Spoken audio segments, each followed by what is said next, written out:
Pembicara Netpi kita kali ini adalah seorang pria yang multi talent dengan banyak latar belakang. Selain sebagai seorang wira swasta, menjadi guru gitar klasik pun dilakoninya.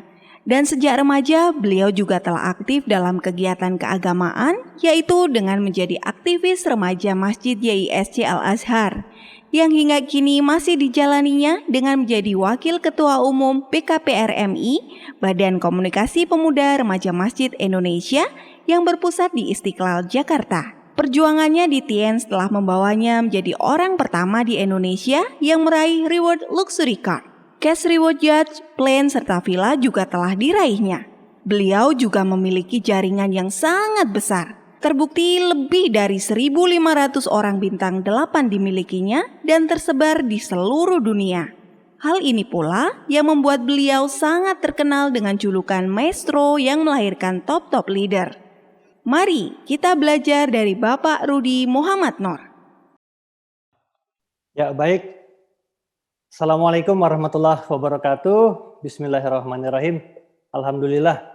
Puji syukur kepada Allah Subhanahu wa taala, wujud yang maha suci. Pada saat ini kita masih bisa dikaruniai kesehatan dan juga rasa syukur masih bisa diberi umur dan kesempatan untuk menjadi sebaik-baik hamba yang bermanfaat buat banyak orang. Juga bermanfaat bagi masyarakat dan umat manusia tentunya.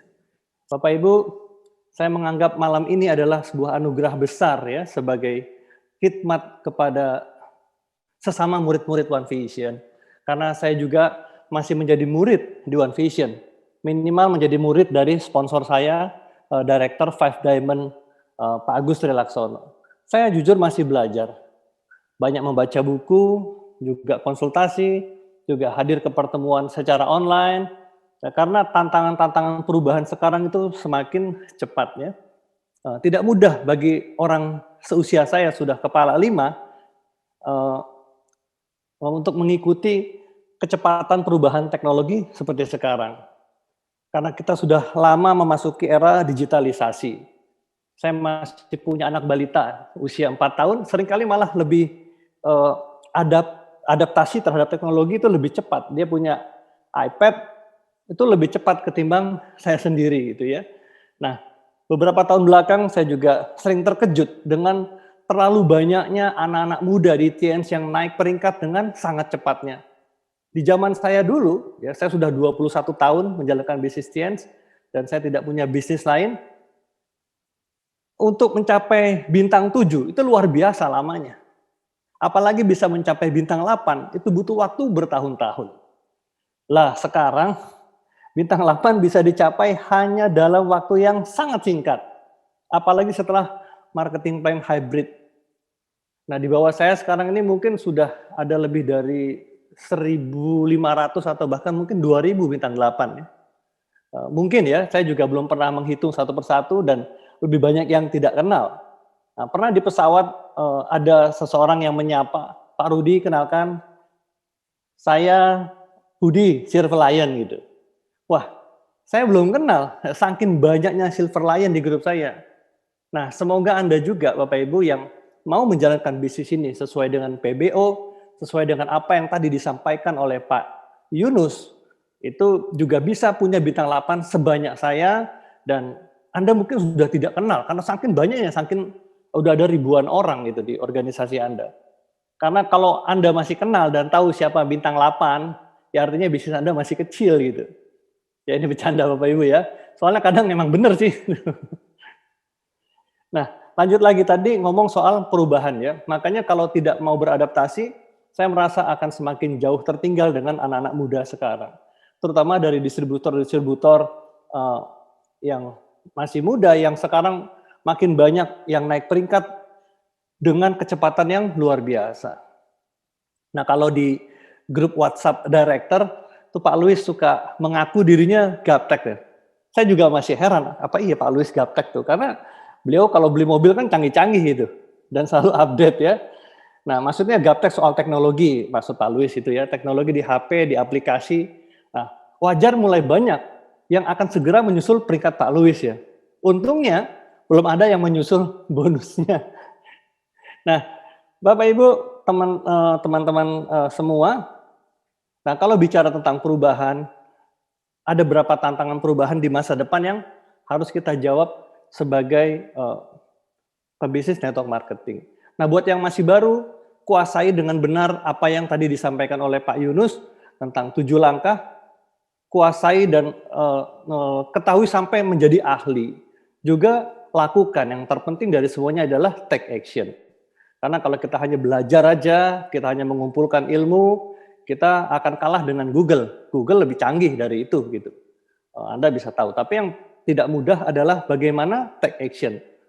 Ada learn, do, dan teach. Jadi belajar, melakukan, dan mengajarkan. Kalau hanya belajar aja, tapi tidak melakukan, maka percuma, tidak ada hasilnya. Tapi kalau hanya melakukan saja, tapi tidak belajar, 7 langkah, 7 kebiasaan, 3 prinsip dasar, ya kita akan tersesat jalan seperti Pak Yunus sampaikan tadi. Nah, setelah learn, do, dan yang ketiga adalah teach. Kita menduplikasi, mengajarkan apa yang tadi disampaikan itu kepada grup dan melakukan sama-sama. Nah, jadi teman-teman bicara tentang perubahan tadi, tantangan-tantangan ke depan yang harus kita jawab adalah pertama, misalnya tantangan perubahan teknologi. Sekarang sudah perdagangan lewat e-commerce, pembayaran lewat e-money, seminar melalui webinar. Ini kita sudah tidak bisa lagi menghindari perubahan ini. Kita harus persiapkan. Tetap menurut saya apa yang selama ini diajarkan oleh One Vision itu sudah luar biasa. Kita hanya mengubah teknik-teknik secara online saja.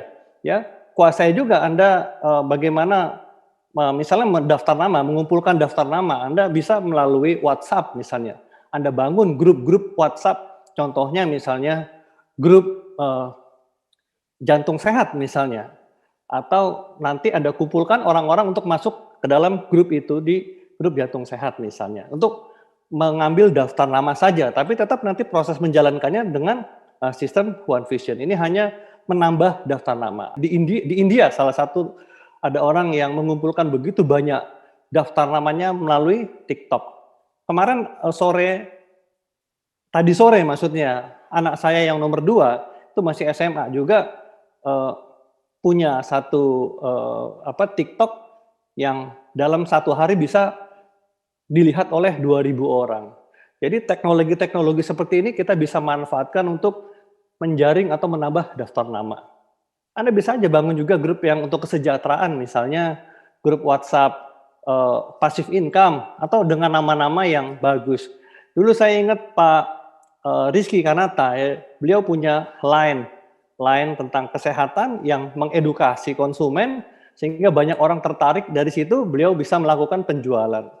Atau melalui Instagram, melalui Facebook, ya intinya manfaatkan kecanggihan-kecanggihan aplikasi sekarang ini untuk menambah daftar nama, dan itu akan menjadi luar biasa kalau kita kuasain gitu ya. Anda yang muda terutama atau yang masih baru, itu lebih banyak sekarang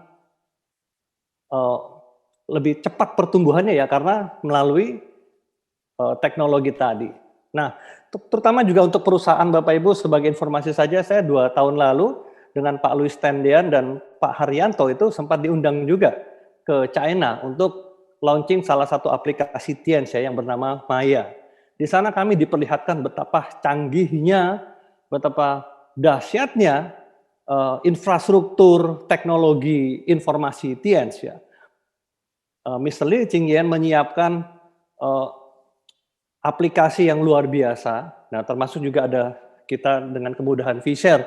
Zaman dulu di awal-awal saya bergabung di bisnis ini, untuk mendapatkan print out jaringan itu saya harus butuh waktu 1-2 jam ke kantor.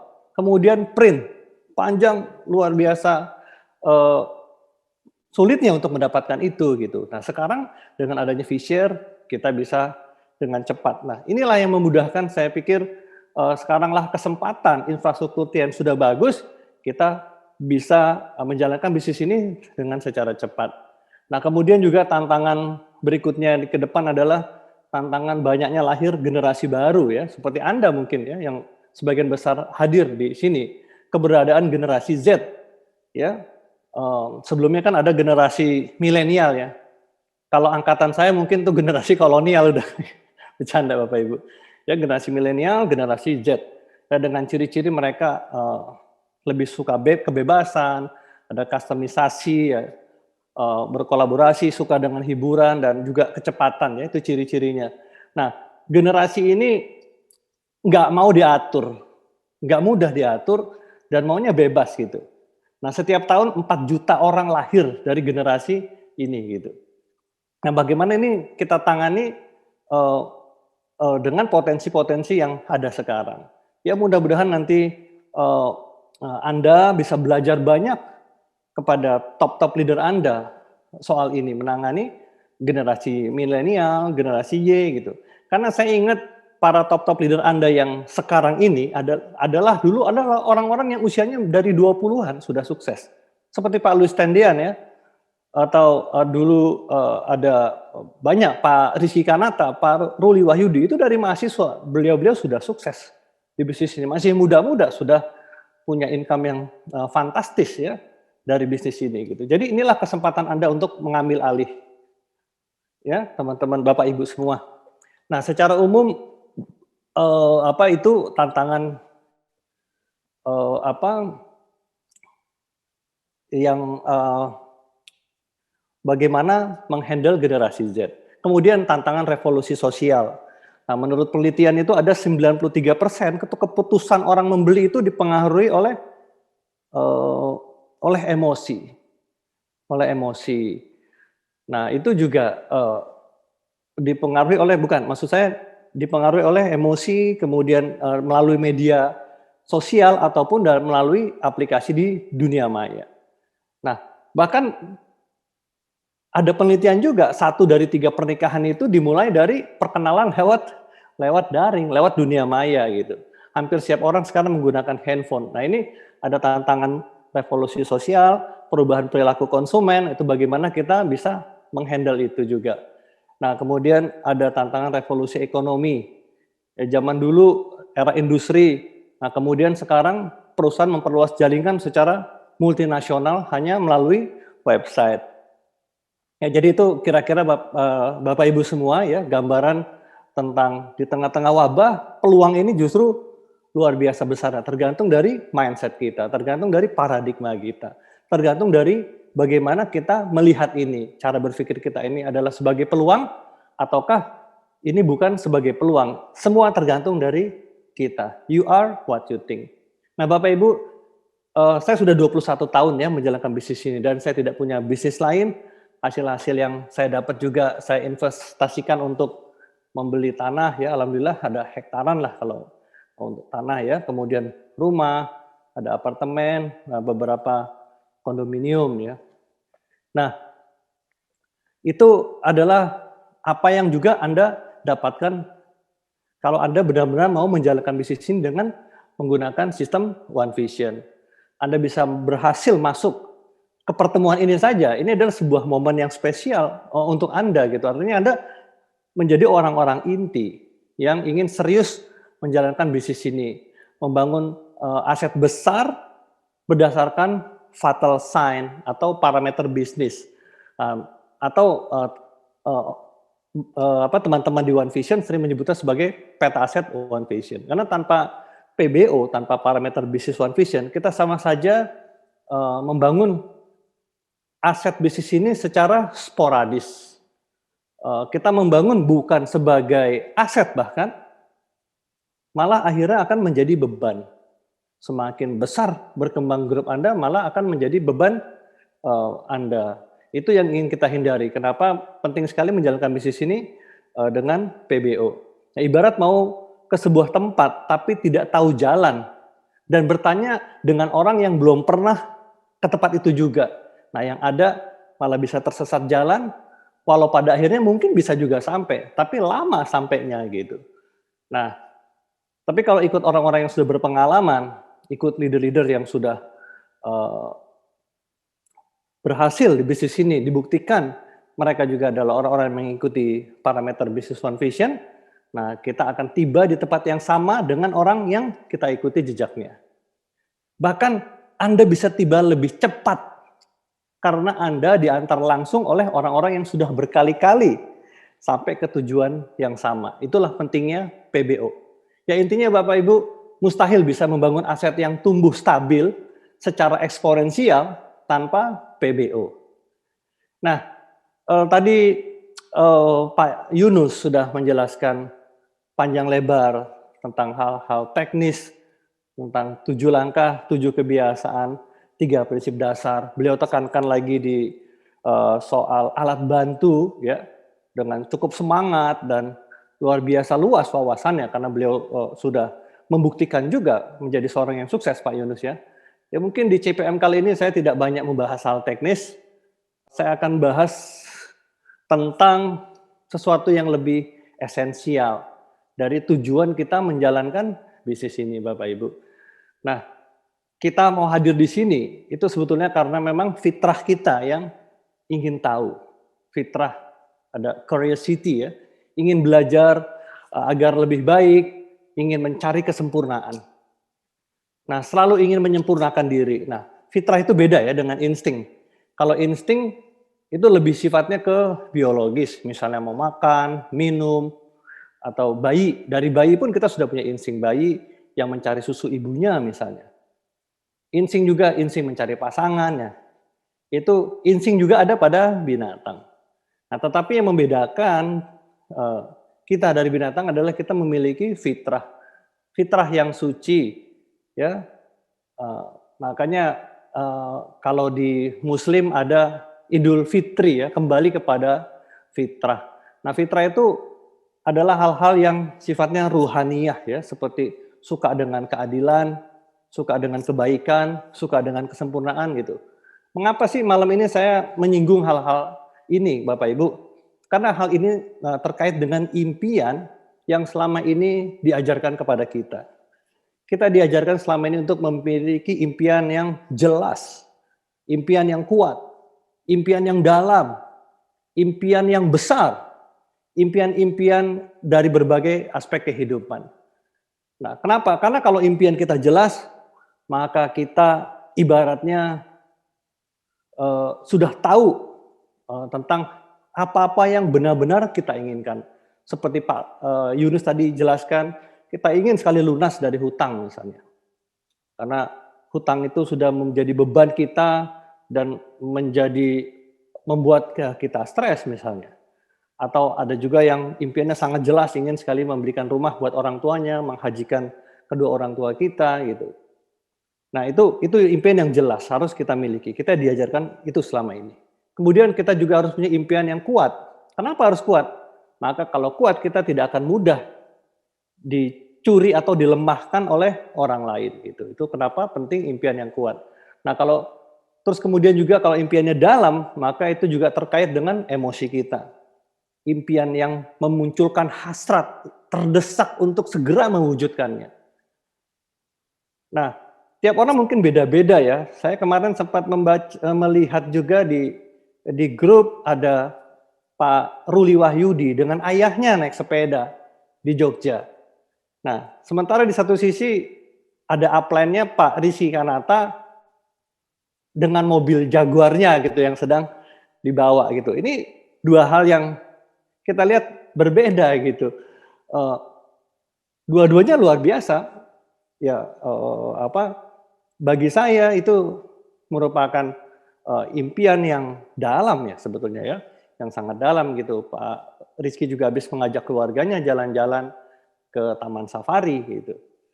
Nah, kalau kita memiliki impian yang terkait dengan emosi, maka itu akan memunculkan sense of urgency, rasa terdesak.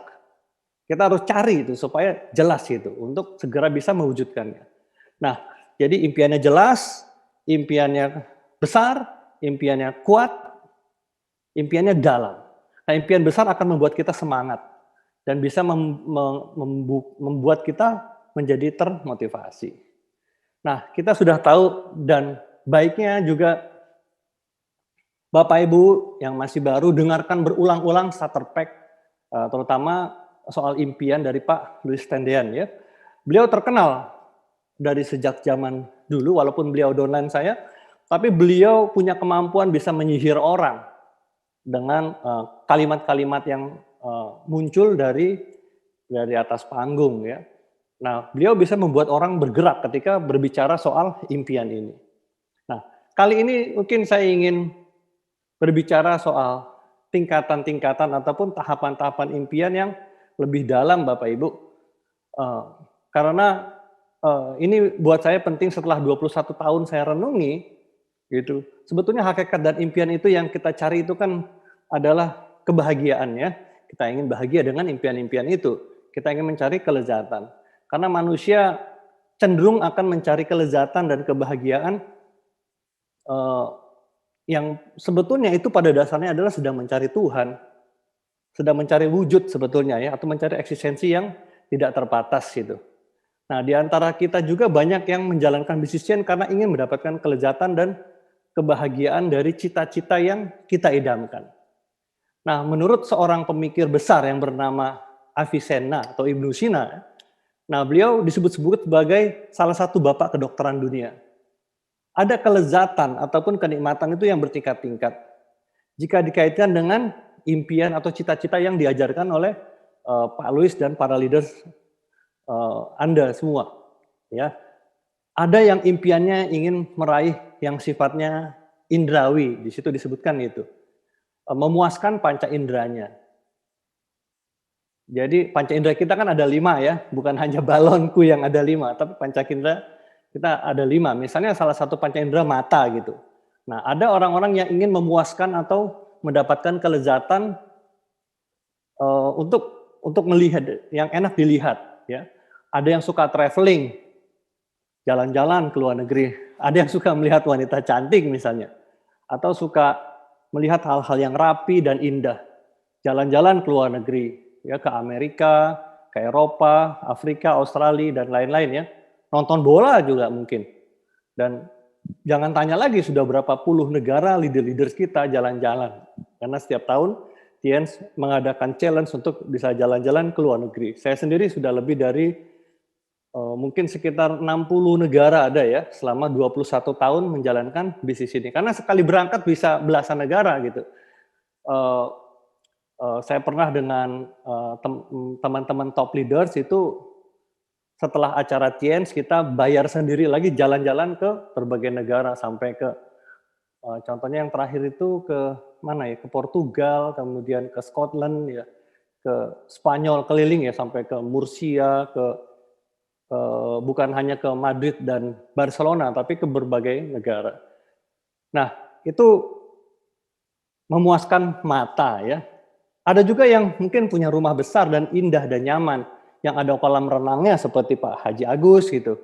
Atau punya rumah puluhan miliar, kalau tidak salah dengar sampai nilainya sekarang sudah di atas 50 atau 60 miliar ya rumah Pak Louis Tendean yang di Bandung itu. Atau rumah Pak Louis Parisi Kanata juga itu luar biasa mahalnya karena di area yang premium ya. Pak Naga Sugara juga atau Pak Ruli Wahyudi juga punya rumah dengan tanah ribuan meter di area yang elit gitu.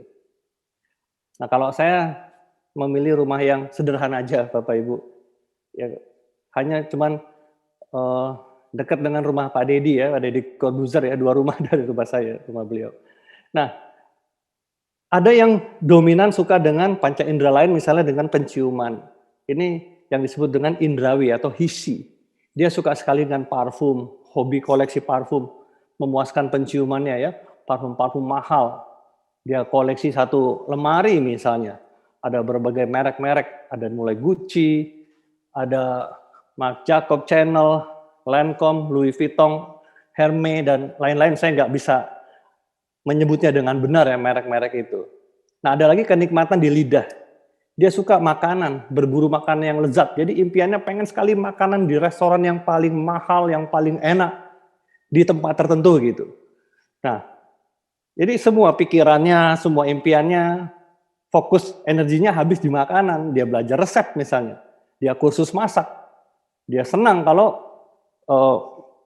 bisa menikmati makanan-makanan lezat. Bahkan ada yang seumur hidupnya berkutat di makanan gitu. Dia fokus dari memuaskan kelezatan lidah. Nah ada lagi yang fokus di kenikmatan di kulit.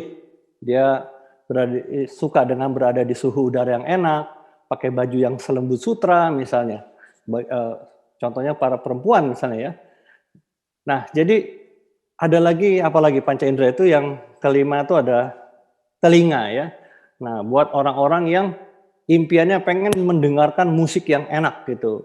Bertemu dengan idola-idolanya di musik atau nonton konser-konser yang mahal di luar negeri. Ada juga di grup saya leader-leader yang memang hobi musik, konser di mana aja band idolanya dia datangi gitu. Nah, itu teman-teman Bapak Ibu. Tetapi selain dari kenikmatan panca indera itu ada yang lebih tinggi dari itu, yaitu kenikmatan imajinasi. Seperti mengejar jabatan, mengejar peringkat, gak mau kalah sama yang lain gitu. Nah, pengen pujian, mengejar kemuliaan, ingin menaikkan derajat keluarga gitu.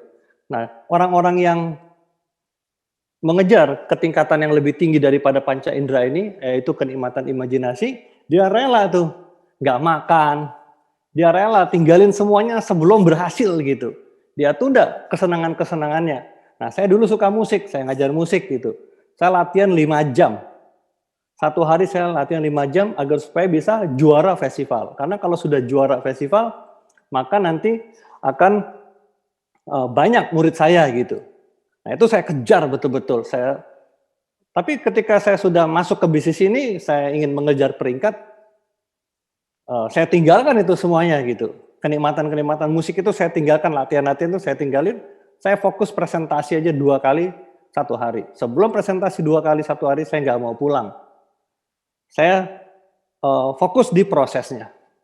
Fokus di prosesnya. Apa yang terjadi Bapak Ibu, dalam 10 bulan saya dapat mobil mewah. Menjadi orang Indonesia pertama yang mendapat mobil mewah di Moskow, di Rusia gitu. Itu juga kaget saya, baru 10 bulan dapat mobil BMW. Itu dari proses 2 kali presentasi itu, saya tinggalkan kenikmatan-kenikmatan yang tadi itu ya. Saya kejar betul-betul untuk supaya bisa mendapatkan peringkat, omset besar, dan juga reward ya.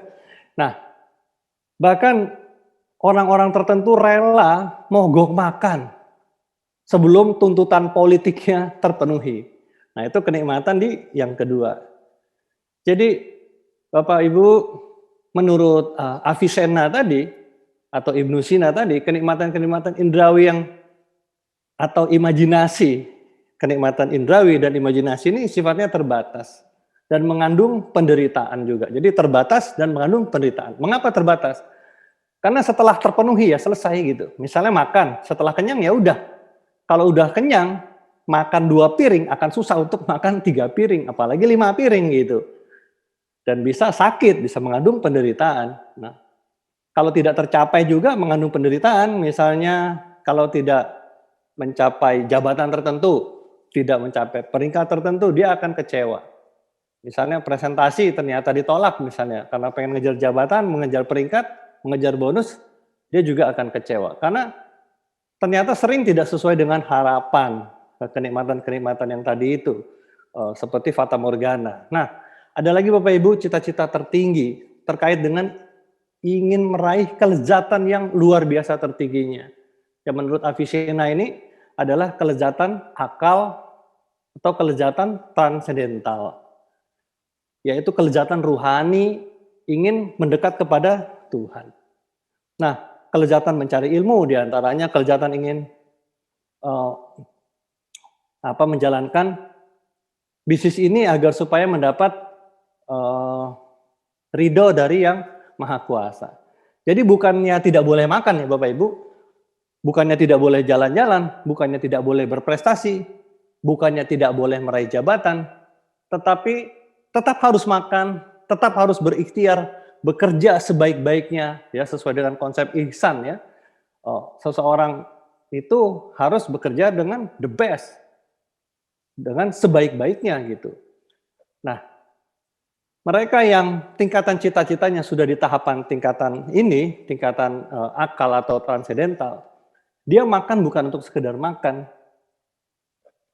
Dia makan dengan makanan yang tentunya halal dan thayyib ya, selain mendapatkan kesehatan, karena makanannya thayyib, ya makanan yang sehat, yang baik ya. berakhlak dengan tubuhnya sendiri dengan makanan itu. Nah, tapi niat utamanya adalah dia ingin mendapatkan kekuatan dan keberkahan dari Tuhan, dari Allah Subhanahu wa taala misalnya. Dia beli rumah bukan sekedar untuk dinikmati secara indrawi, bersenang-senang atau pengen dipuji orang lain, tapi mereka menjadikan makan, menjadikan membangun rumah, menjadikan keinginan meraih prestasinya itu untuk tujuan yang utama. Yaitu apa tujuan utamanya? Yaitu mendekatkan diri kepada wujud yang maha suci, kepada Tuhan, kepada Allah Subhanahu wa taala. Jadi bahasa agamanya itu bertakarub ilallah lah. Itulah kelezatan tertingginya. Jadi saat dia presentasi Bapak Ibu, tujuan ataupun niat utamanya bukan untuk mendapatkan sekedar keuntungan. Jadi tujuan dan niat utamanya bukan sekedar untuk mendapatkan uang atau sampai rela melakukan overpromote dan bohong misalnya. Jadi dia presentasi karena niat ingin menebar kebaikan dan kasih sayang kepada orang lain dengan informasi kesehatan dan nutrisi kesehatan. Dia menebar kebaikan dan cinta dengan peluang bisnis yang sesuai syariah. Dia memberi dampak bagi orang banyak. Jadi keuntungan uang hanya dia anggap sebagai efeknya aja. Dapat keuntungan bersyukur karena itu keinginan dia. Kalau belum dapat keuntungan, ditolak presentasinya, juga lebih bersyukur karena itu dia yakini sebagai maunya Tuhan, maunya Allah Subhanahu wa taala. Jadi semakin banyak presentasi yang dia lakukan akan dicatat sebagai amal baik atau amal soleh. Nah, jadi yang penting dia berikhtiar dengan sebaik-baiknya. Nah, ciri-ciri orang yang level tingkatannya, cita-citanya sudah seperti ini, transendental, saat dia ditolak atau jaringannya berhenti atau jaringannya pindah ke perusahaan lain, dia tidak akan terlalu kecewa. Karena sudah ada nilai-nilai ruhaniyah yang dia sebarkan kepada orang lain. Dia sudah mendidik masyarakat, mengedukasi masyarakat tentang pentingnya hidup sehat dengan nutrisi tiens ya. Dia telah membuka pintu bagi orang lain untuk bertumbuh dan mencari nafkah gitu. Dia yakin betul bahwa perjuangannya dalam presentasi dan membangun jaringan itu akan dicatat sebagai amal gitu. Nah, amal kebaikan yang juga dia sebarkan dengan membuka peluang bagi orang lain untuk mencari nafkah, bahkan sampai jutaan orang. Jadi top-top leader seperti Pak Louis Tendean, Pak Haji Agus, Pak Agus Trilaksono ya, plan saya, kemudian juga ada Pak Abdi Swardin, Pak Erick Yong, ya teman-teman di ada Pak Rizky tentunya ya tadi ya, kemudian banyaklah pokoknya yang leader yang tidak bisa saya sebutkan namanya, yang sudah di peringkat director juga, itu luar biasa bakti amal mereka itu gitu, karena sudah membuka peluang kesehatan, membuka lapangan pekerjaan ataupun bisnis bagi orang lain, sampai jutaan orang Bapak Ibu. Dan Anda juga sama, Anda juga berpotensi untuk menjadi seorang top leader juga melalui bisnis ini. Nah, mereka yang cita-citanya sudah tahapan tingkatannya sudah di tingkatan ilahiyah ini, saya sebutnya sebagai tingkatan transendental ya. Dia tidak akan mau menjual produk di bawah harga. Dia tidak akan mau undercutting Bapak Ibu, karena dia tahu ini akan merusak bisnisnya dalam jangka panjang. Kan bisnis ini untuk diwariskan kepada anak cucu gitu. Bagaimana dia ingin merusak bisnisnya sendiri untuk anak cucunya gitu. Nah, dia juga nggak akan mau mengambil jaringan orang lain karena dia sadar dia tidak mau mencuri hak-hak orang lain gitu. Nah, kemudian dia juga tidak mau melanggar kesepakatan dan janjinya sendiri saat mengikat diri menjadi seorang distributor yang terikat dengan kode etik perusahaan. Nah, khusus bagi yang muslim harusnya sadar bahwa dia tanda tangan di atas formulir dengan kata basmalah gitu di atasnya gitu. Jadi formulir kita itu kan ada basmalahnya. Mengikat diri dengan nama Allah Subhanahu wa taala akan mengikuti aturan-aturan etika syariah yang ada di perusahaan tiens. Ya, itu teman-teman semua kenapa kita harus betul-betul hati-hati. Betul-betul kita sadari bahwa ini bisnis kita sama-sama Bapak Ibu. Ya. Nah, sedikit saya tadi beberapa menit udah kayak ustadz. Sebetulnya bukan itu poin terpenting Bapak Ibu. Nah, jadi selain dari impian yang tadi dijelaskan oleh Pak Yunus dengan baik sekali, apalagi kalau kita dengarkan berulang-ulang materi-materi dari NETPI, gitu juga baca juga maksudnya ya buku-buku, ya insya Allah kita akan lebih cepat beradaptasi dengan perubahan tadi. Nah, jadi selain dari impian juga diajarkan soal sikap. Sikap kita ini menentukan bagaimana kita melihat tantangan. Bagi orang-orang yang berpikir positif, ya tentu tantangan adalah batu loncatan untuk menuju kesuksesan. Nah, sedangkan bagi mereka yang berpikiran negatif, nah tantangan bisa menjadi batu sandungan yang menghalangi orang untuk bisa sukses. Nah, Bapak Ibu, mungkin sedikit tips ya dari saya terakhir, ada hukum namanya the law of numbers. Ya, di bisnis ini sangat terkenal sekali. Salah satu kunci dari bisnis ini terus bertumbuh adalah jumlah new apps, jumlah orang yang bergabung. Jadi sehatnya sebuah bisnis itu bukannya sekedar omsetnya aja besar, tapi juga bagaimana banyaknya new apps, banyaknya orang-orang baru yang bergabung ke bisnis ini. Itu baru namanya bisnis kita bertumbuh. Jadi ada pertumbuhan eksponensial. Nah, ini bisa kita capai dengan banyaknya, kalau di online tentu banyak ya traffic ya, orang yang melihat presentasi kita yang mungkin melalui status atau menggunakan kalimat-kalimat sales script yang menarik untuk mendatangkan banyak orang. Jadi ratusan kali presentasi untuk mendapatkan satu orang yang tepat itu sangat berharga untuk diperjuangkan. Jumlah ini itu akan menentukan kita akan mendapatkan orang yang bagus atau enggak. Nah, kalau kita memahami karakteristik ini, seseorang maka dia tidak akan berharap dari 10 orang teman yang ada semua akan bergabung, enggak. Karena dia juga tahu tentang ada prinsip Pareto ya, 80-20. Akan lebih banyak orang yang menolak daripada bergabung. Artinya untuk setiap keberhasilan, setiap orang harus menerima segala penolakan. Nah, karena bisnis network marketing ini adalah permainan angka, yang terpenting adalah membuat presentasi semakin banyak. Nah, kita tadi sudah tahu, kita presentasi tujuannya bukan hanya untuk dapetin uang ya, kita berniat untuk supaya lebih banyak orang yang mendapatkan manfaat kesehatan dan manfaat kesejahteraan. Nah, ketika kita fokus di prosesnya Bapak Ibu, ya juga nanti hasilnya tuh akan mengikuti gitu. Juga kualitas presentasi kita juga akan semakin baik. Jadi quantity make quality. Kualitas presentasi itu akan lahir dari jumlah presentasi yang banyak. Jadi artinya jumlah presentasi yang banyak itu jauh lebih penting dari kualitas presentasinya. Bahkan sering disebutkan 20 presentasi yang jelek itu masih lebih baik daripada satu presentasi yang hebat, yang cuma dilakukan oleh sekali. Nah, banyak orang lebih mementingkan cara presentasinya daripada jumlah presentasinya. Sebetulnya presentasi yang bagus itu tidak ada gunanya kalau dilakukan hanya sedikit. Nah, itu pengalaman saya ya Bapak Ibu. Jadi perhatikan jumlah presentasinya. Karena jumlah presentasi yang banyak, otomatis tadi ya kualitas presentasi meningkat, banyak distributor yang mendapat orang yang bergabung. Orang itu memang karena dia bergabung, karena memang dia sedang membutuhkan bisnis ini. Jadi itu yang terpenting Bapak Ibu sekali lagi adalah jumlah presentasi yang kita lakukan di bisnis ini. Ya mungkin itu sekelumit yang bisa saya sampaikan Bapak Ibu. Mari sama-sama kita jaga bisnis ini, kita cintai bisnis ini. Kalau kita sudah mencintai profesi kita, maka yang ada bukan lagi bekerja, sebetulnya yang ada adalah keasikan. Ya, mudah-mudahan saya doakan Anda jalani 7 langkah, 7 kebiasaan, 3 prinsip dasar. Anda tadi dalami, pahami, sampai ahli dan lakukan, learn, do, teach.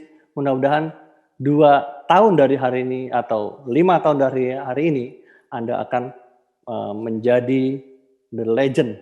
Anda akan menjadi orang-orang yang sukses di kehidupan Anda melalui bisnis ini. Selamat malam. Wassalamualaikum warahmatullahi wabarakatuh.